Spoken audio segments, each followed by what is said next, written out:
Everybody, how are you? Happy Sunday, happy October, and welcome back to another live. I'm so happy to be here with you. I'm really excited for today's topic and I cannot wait to get started. If you're new here, we go live every Sunday at 2 o'clock p.m. Feel free to ask your questions in the comment box below, or maybe you're watching the replay. You're welcome to ask your questions then, and I'll be happy to answer them. So what are we going to talk about today? I fear I might go off today, so bear with me, you guys, but it's gonna get intense. So what I've done today is I've come up with 10 questions that I've pulled from the internet that people have asked about spirituality or spiritual topics, and I'm going to give you my reaction to them, my honest reaction. I quickly wrote them down. I had no time to really think about them or come up with an answer for you in advance.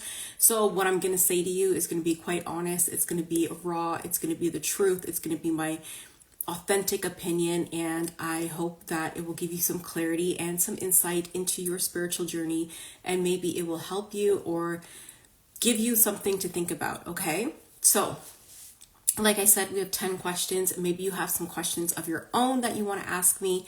Again, feel free to put them in the chat box below, but let's get started. There is no time to waste. So the first question is, can you disagree spiritually without disconnecting? Someone has asked this on the internet, and the answer to that is yes. You can agree spiritually with somebody who, let's say, has different values or morals than you without disconnecting from them, meaning like leaving the relationship.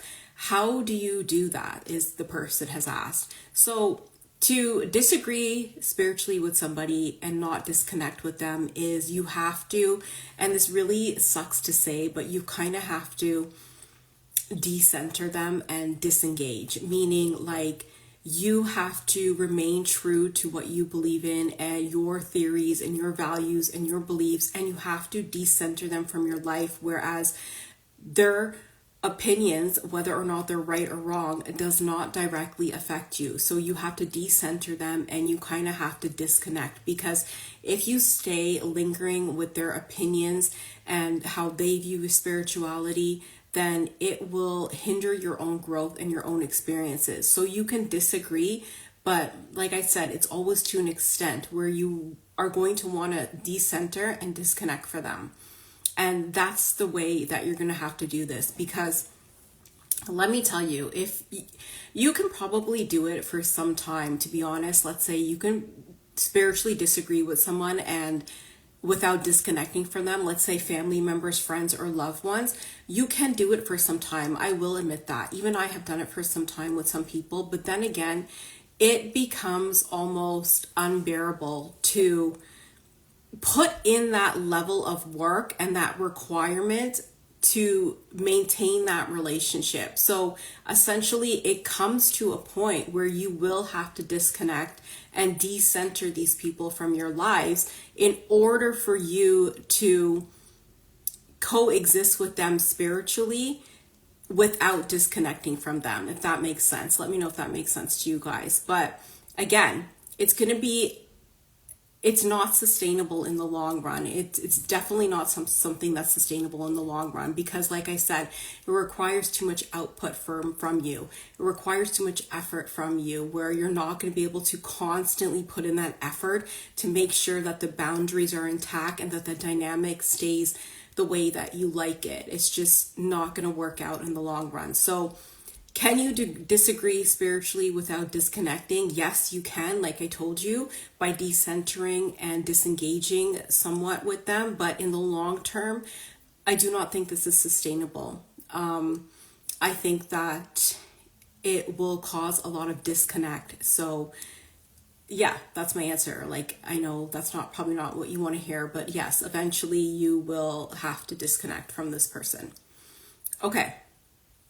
Let me know if that makes sense. And I know people are going to be like triggered by that, because you're thinking, okay, well, do I have to disconnect from like why does it happen like that? It happens like that because the growth is just so extreme, and the growth, you guys will not be on the same levels. Like you won't be at the same level of growth. So at one point, one person's hindering the other, or one person is compromising, or one person is going to trigger the other person, where it's just not sustainable. Like I said, it's going to require too much effort, and it's going to require too much output and input in a way too, where it's just not feasible for the relationship to continue. So yeah, you can disagree spiritually without disconnecting, but again, it won't last that long. Okay. The next question someone has asked is, should we always send love and light? The answer is no. Sometimes you've got to send an FU.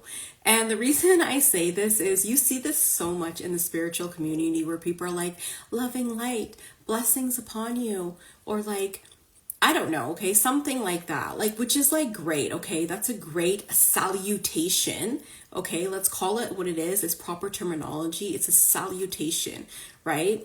And I think that's a great salutation. It's really lighthearted. It's really fun. It's really, it's well meaningful, right? It has great intention behind it. But to always send someone love and light is not the best way to deal with things, because you really need to, in this spiritual journey, you have to have your boundaries in place, meaning you have to set firm boundaries. And that's why I said sometimes you've got to tell someone to F off. You've got to tell someone, you know what, I'm like, this is no longer going on, or like, this isn't the case. This isn't the relationship.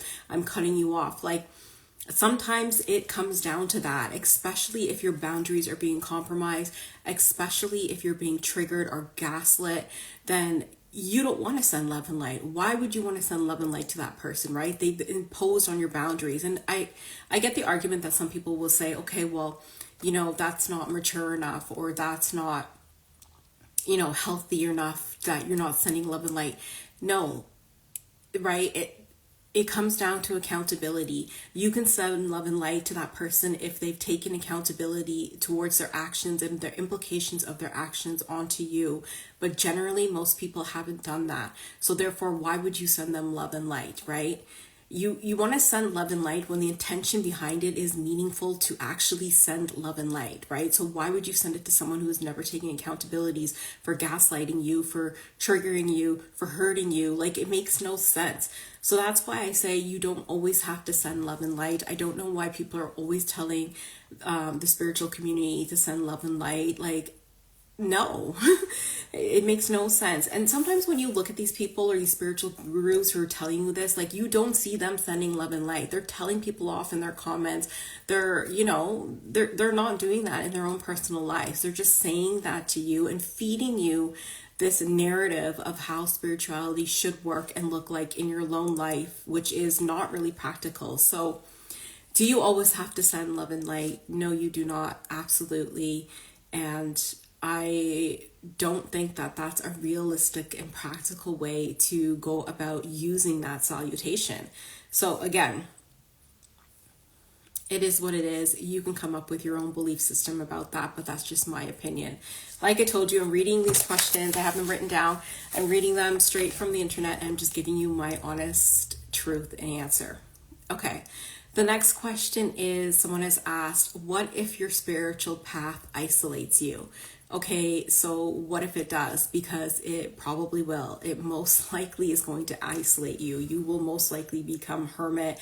You'll most likely be disconnected. You most likely will not want to talk or associate with people. And that's completely normal. I think that that is something that is a part of the journey. Does it always have to stay that way? And the answer is no.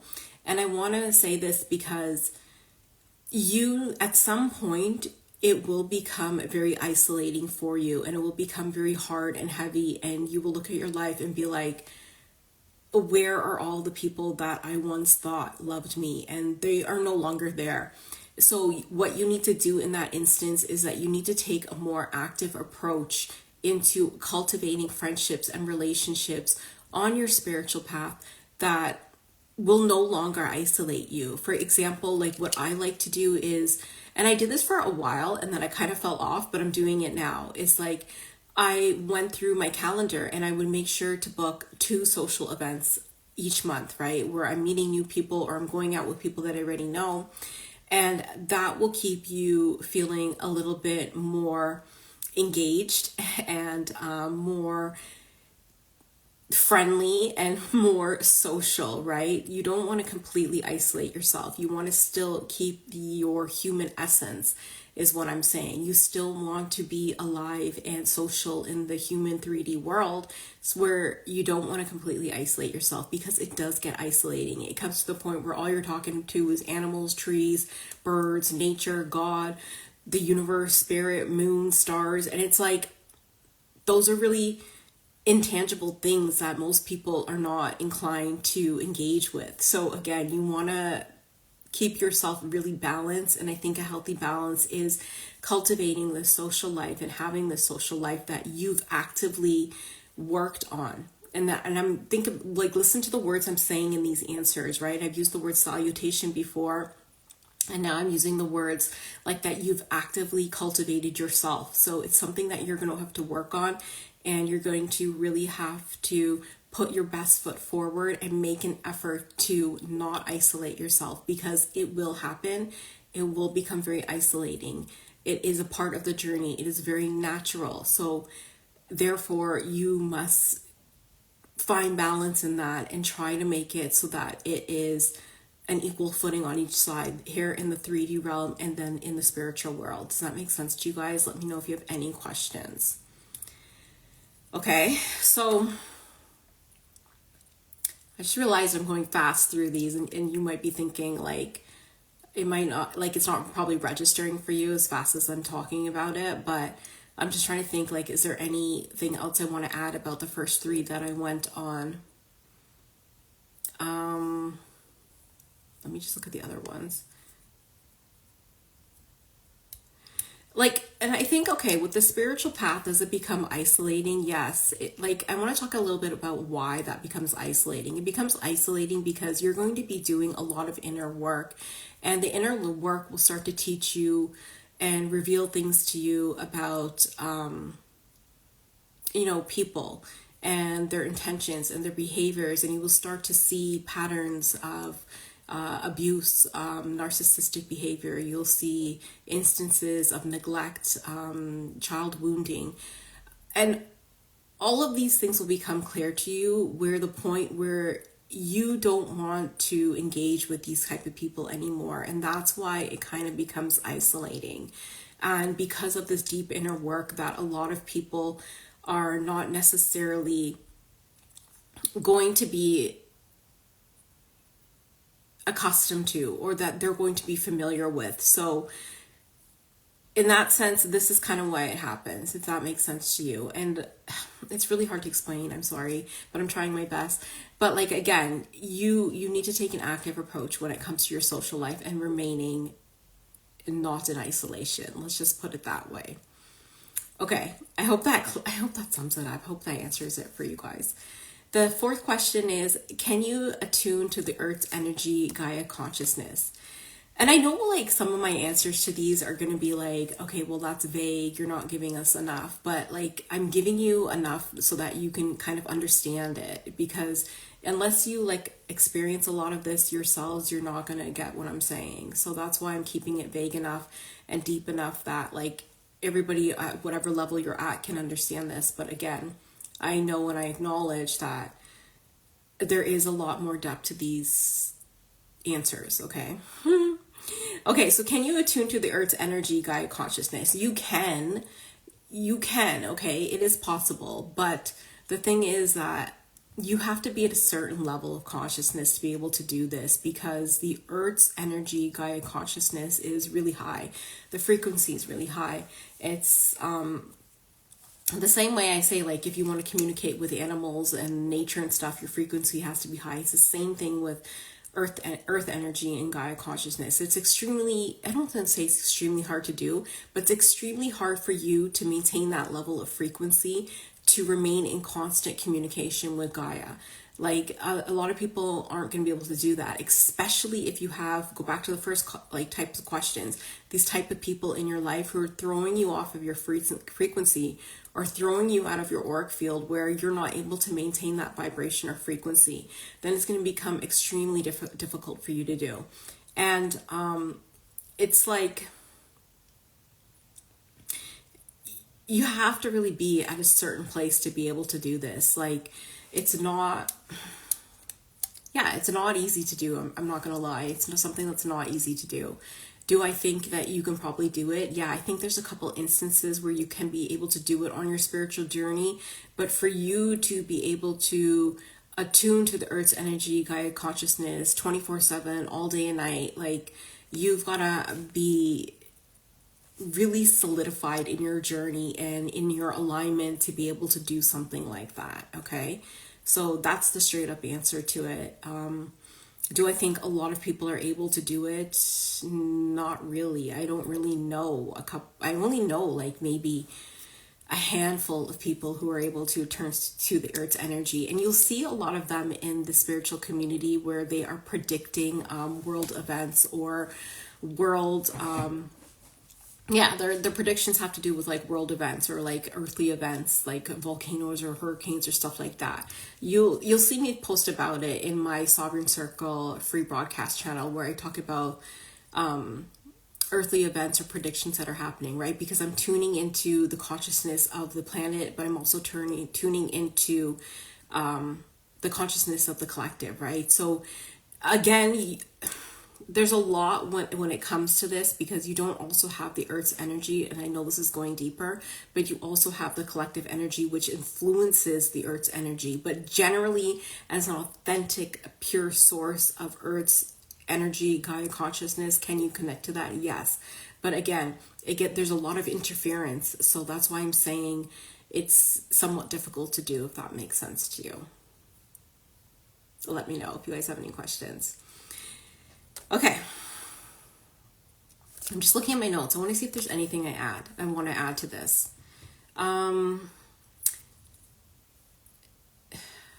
Okay, let's just keep going, and then I'll see at the end. The fifth question is eco-spirituality, healing the planet through inner work. Is this possible? Can you do this? Yes, this is possible. You can do this, because a byproduct, okay, listen to what I'm saying, a byproduct of your healing and your inner work will heal the planet. Meaning, like, the work that you do on yourself, the inner healing, will cause you to have different habits, different outlooks, different beliefs, take different actions. And because of that, right, the result of that will lead to different results on the planet. Essentially, can you heal the planet? Yes, you see people who are doing like ocean cleanup. You see people who are working on underwater noise. You see people in different industries working on like sustainability. It's things like that. Like, those are the byproducts, right, of the inner healing, which leads to the outcome of healing the planet. So is it possible? Yes, it's definitely possible. Like, you will, and like, even like, those are larger scheme. What I've just given you are larger example, right? Like bigger picture examples, but I'll give you like a personal example. Like, I broke up with a man because he was littering. Like, this guy would just litter all the time. And it was so triggering, because he couldn't comprehend anything about littering, while here I am like, why are you littering? So again, that's an example of how you can heal the planet through your inner work. And it's definitely possible. Will it be enough for one person to do it, to actually shift the planet and to heal the planet on that level? No, but if there's multiple people doing it, and if there is a large collective movement to doing this, then it may be possible to do, yes. But have we seen something on that scale, or a movement on that scale in today's time where it is shifting like that? I would say we have not, right? You do have some organizations who do this kind of work, but again, is it enough where it's to the point that the earth is completely healed and we're like good to go? Absolutely not. We're like not even close. There's been a lot of damage. The damage has already been done. It's centuries, it's years. You've got to go back into history and undo all of that suffering that we've done to the planet. So again, it's very deep work that needs to happen, and it's going to take more than just an individual to see that type of shift, if that makes sense. Let me know if that makes sense, you guys. Okay, let me just see. Let me know if you guys have any questions. This might be a shorter live because I'm just speeding through these. Okay, the next question is false light, fake gurus, spiritual manipulation. Is this true? Does it happen? Yes, it does happen. There are a lot of these fake gurus, spiritual people. I like to call them sophisticated merchants. There's a lot of them out there, and they are... There's something I wanted to add. Hold on a second. There's something I wanted to say. I've completely lost it in what I was going to add, but hopefully it will come back up. But are there these people? Yes, they are out there, and they will... This is going to trigger some of you, but like, you will know who they are because they will start shaming you, okay? These fake gurus, these spiritual manipulations, these false light people, they have a sense of superiority on their journey. They will make you feel like shit because, let's say, you are not where they are. They will use certain marketing techniques to trigger you into buying their work. They appear in different forms, okay? And they are sophisticated. Like I said, they know how to play on your emotions. They have some awareness of the journey where they know where to intersect and to get you to become a buyer or consumer of whatever they're selling. And like I said, a lot of them will shame you, meaning a lot of them will say that you are behind, or that you are not where you're supposed to be, or that your life looks different than them, or if you're so spiritual. Like, I'll give you some common examples, right? They'll be like, you're so spiritual, you should be a billionaire, you should be super rich, or like, how are you not married, or like, you don't have kids. Like, they'll shame you with very basic things that they feel are very is where you should be because that's where they are, right? That's what they have in their life. So again, that's something to look out for with these people. There's so many of them on the internet. A lot of them are, I don't know, it's very difficult. A lot of them are not very humble. A lot of them are very egotistical. They still have a lot of ego work. They will copy your work. For example, a lot of them have copied my work. A lot of them will take the information that you're communicating and use it to their own benefit. A lot of them, like I said, are copycats. I don't know what else to say about this. You've got to be able to know and decipher for your own and discern for yourself who these people are and what they're trying to gain from you and what they want from you, okay? So again, do they exist? Yes, absolutely. Have I seen a number of them online? Yes, they are online. They are here and they are out to get you. So again, you have to be very careful and very mindful of this. If you go on some of the other apps, they're all there, right? Answering your free net yes and no questions. Again, you will know who they are. You will know how to spot them. You will know by the quality of their work, okay? Look at the quality of their work. Look at their lifestyle.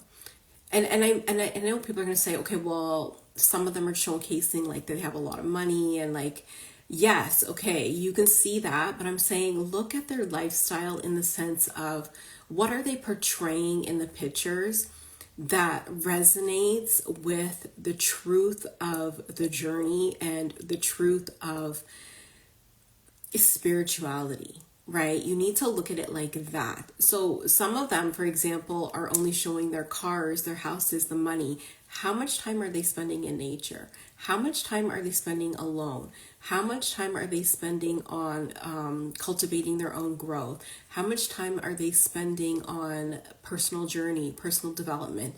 How much time are they spending on giving back? Look at these type of things in their content to really see where they're at and try to decipher and discern if this is somebody that you should be receiving information from, okay? Think about it like that. You have to do a little bit of deeper work here and really put your best foot forward in deciding who it is that you're listening to, especially when it comes to these spiritual gurus, okay? I hope that helps you. The next question is, someone has asked, are all spiritual paths equally valid? And I believe the answer to this is yes. All spiritual paths are equally valid. There is nobody ahead of anybody else. There is nobody behind anyone else. They're all valid. And that's why I said you have to really look at lived experiences, because everybody's experience on the path is going to look quite different, and they're all valid experiences. Stop minimizing other people's experiences because they do not match your own. You guys need to stop doing that, okay? They're all spiritually valid. They're all equally valid. The only time I would say something is not valid, if it is used with malice, if it's used to hurt somebody, if it's harmful, then I would say your experience is not equally valid, because nobody on this spiritual journey is intentionally doing anything like that. We're not causing harm to others. We're not acting out of malice. Our intentions are not bad. We're not doing these things. We're not hurtful and harmful.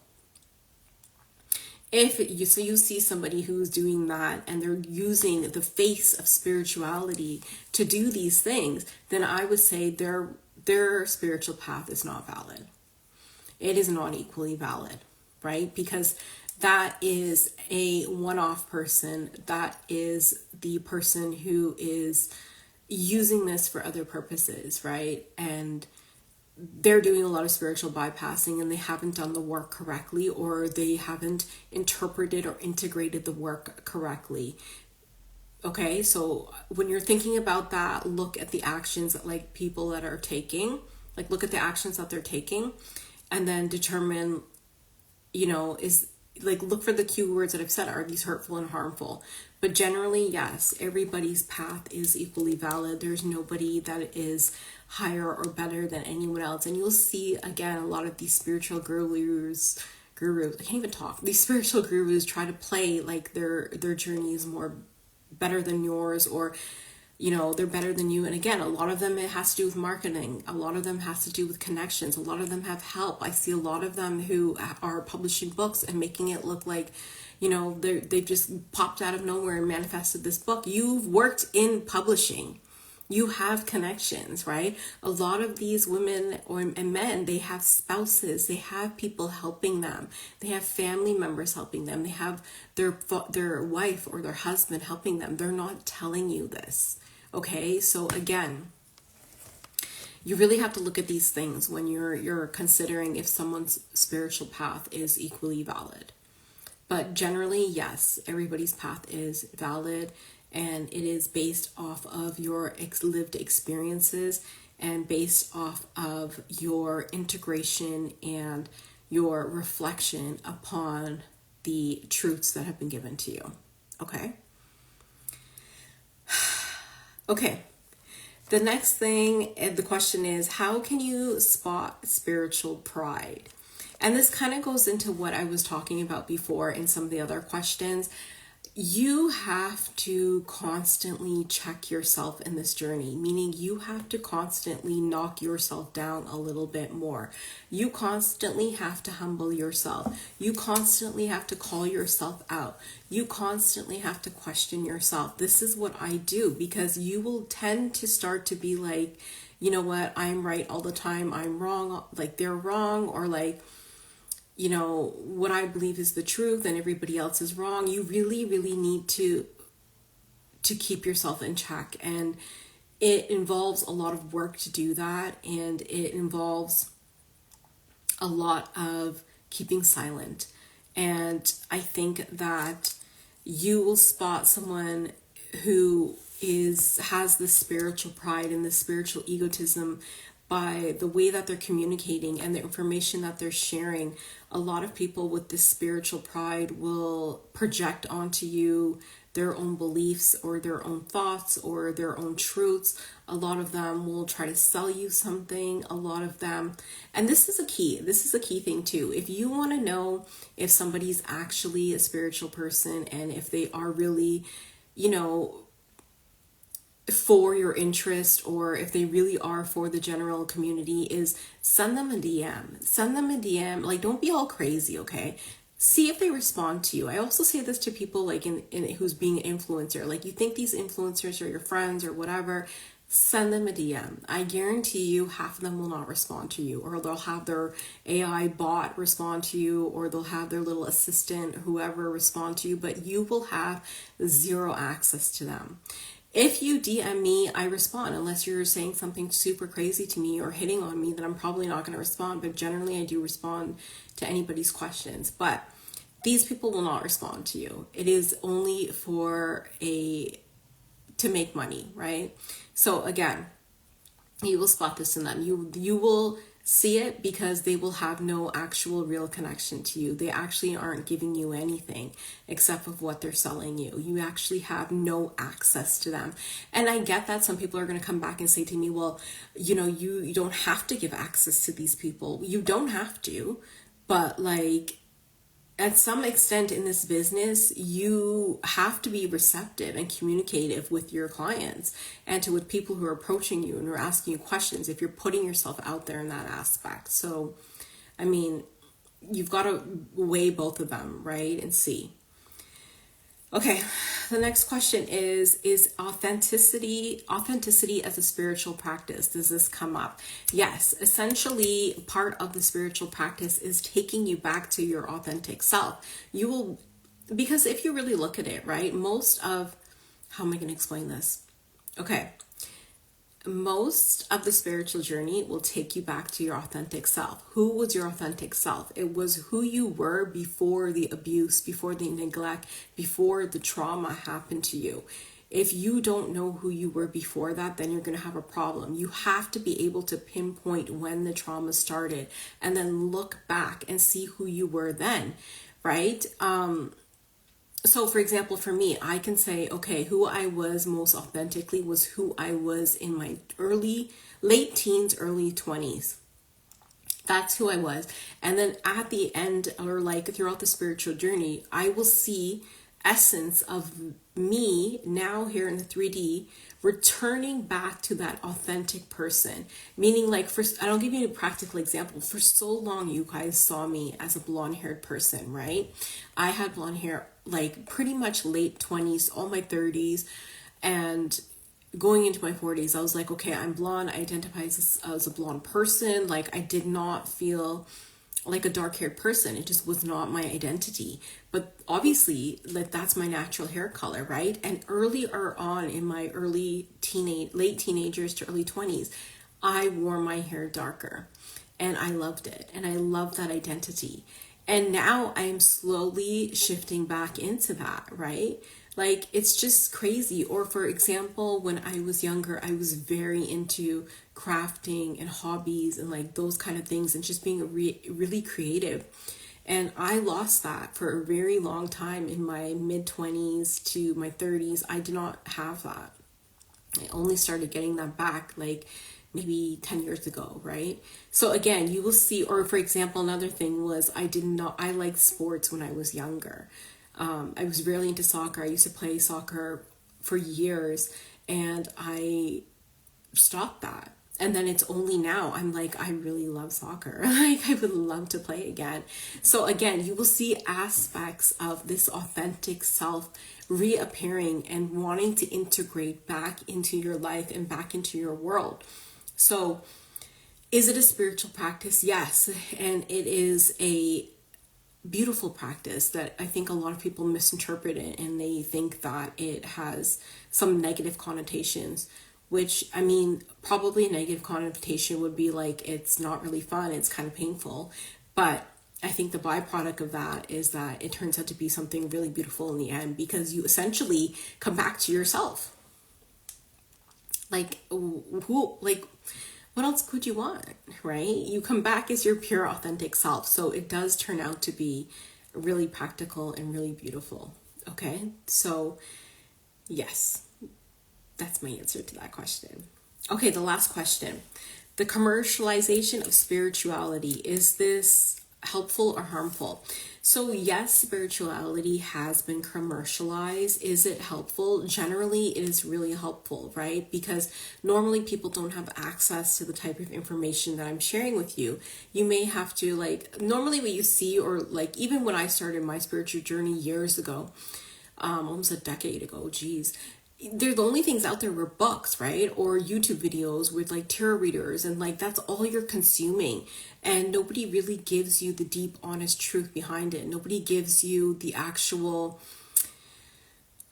reality of what it looks like in the practical world. So I would say that yes, the commercialization of spirituality is actually helpful. The result of that is that you're going to have to pay, right? And I think that that's where it throws people off, because a lot of people feel very entitled to the information. A lot of people, like, you'll see them, right? I've seen them so many times on my business account, right? They want the information for free. They don't even give you a like. They don't even follow you. They're just consuming it for free and thinking that they're entitled to it. So the result is that it's not free, right? It is because, how am I going to explain this to you guys? It's not free because you haven't done any work. You really haven't done anything. You just want access to the information for free, and there's no exchange, right? What are we getting in return? We're not getting anything in return. You haven't done the work. Because we have done the work, we are entitled to charge for it, because you haven't gone through those things. You haven't put in the work. We have. So why should we give it to you for free?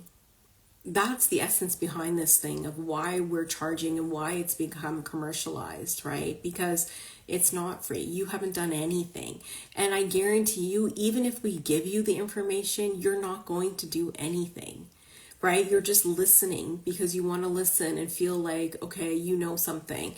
But again, you're wasting our time, because I know and you know that you're not even going to do anything. You're not even going to implement anything, is what I'm saying.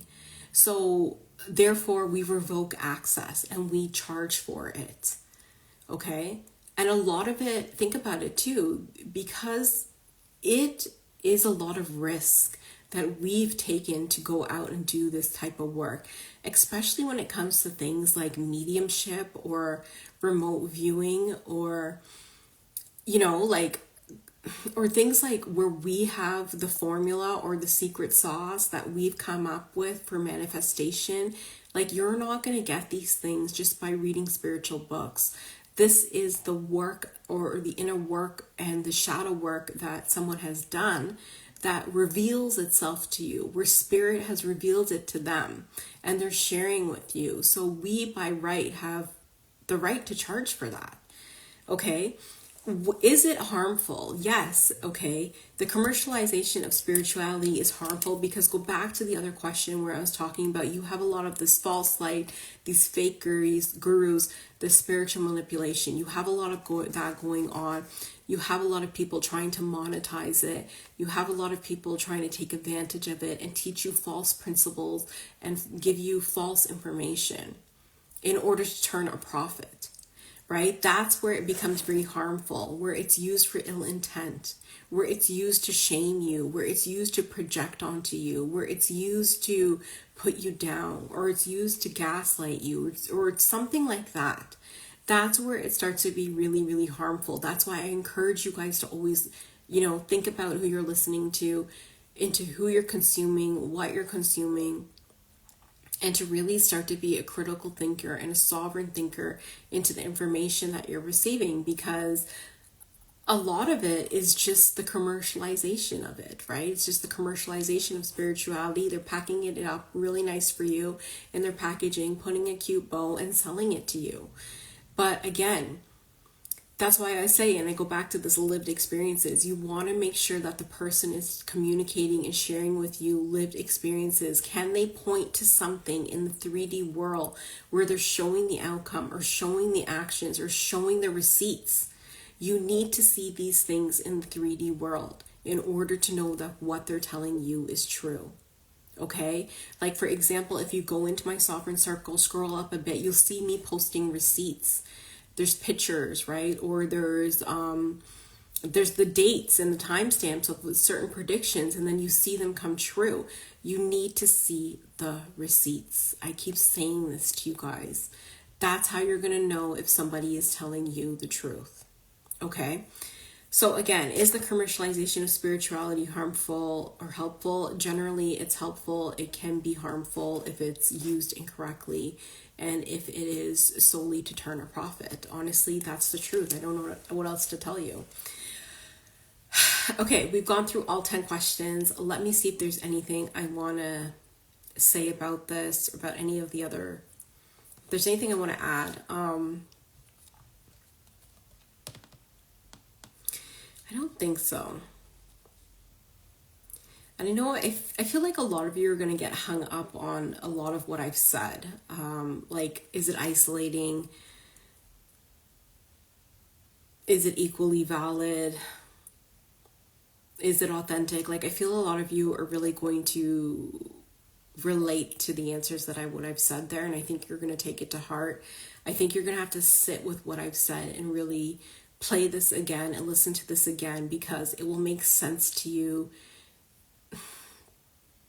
It depends where you are in your journey if it's going to make sense to you. But I think that these answers are for people who are a little further into their journey. If you are newer to the spiritual journey, I encourage you to go back and watch some of my other lives and then come back to this. The lives are reposted for a reason, right? So you can watch the replays.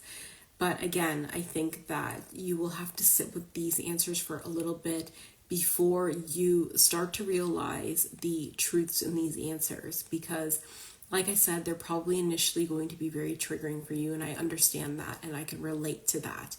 But again, it will take time for you to understand what exactly I'm saying, okay? So I can appreciate that, and you should appreciate that in your own journey. Okay, that's it. Let me know if you guys have any questions. If you want to book your high vibrational energy reading, feel free to drop me a DM or send me an email at alignedtocreate@gmail.com. The link is also in the bio. Join our free Sovereign Circle broadcast channel. The link is in bio. I post predictions. I post receipts. I post the receipts. You can see what I'm saying is true by the receipts that are posted in there. If you want to book a spiritual consultation, the link is in the bio. You can follow us on X, TikTok, Twitter. X is Twitter, YouTube, Instagram. We are live every Sunday at 2 p.m. Join our free email list. The link is in the bio. And if you guys, I forgot something so important. I have a super amazing announcement. I am Reiki 2 certified. Yay. Okay, let me tell you briefly about this. I will post a link in the bio for energy Reiki healing. I became Reiki certified in level 1 in my early 20s, and it was great. I loved it. I thought it was fantastic. Then I never really thought about becoming Reiki certified 2 at all. And it kind of just fell into my lap earlier this month, and I did it, and I'm certified. I will show you a picture of the certificate in probably the next live. I have to print it out, but it was great. And this is a different type of Reiki certification that I got. It was in Angelic Reiki, meaning you are channeling and using the angelic realm to help you with the healing. So it is a very, very special type of Reiki. I am so honored to be called to do this. And did I feel that?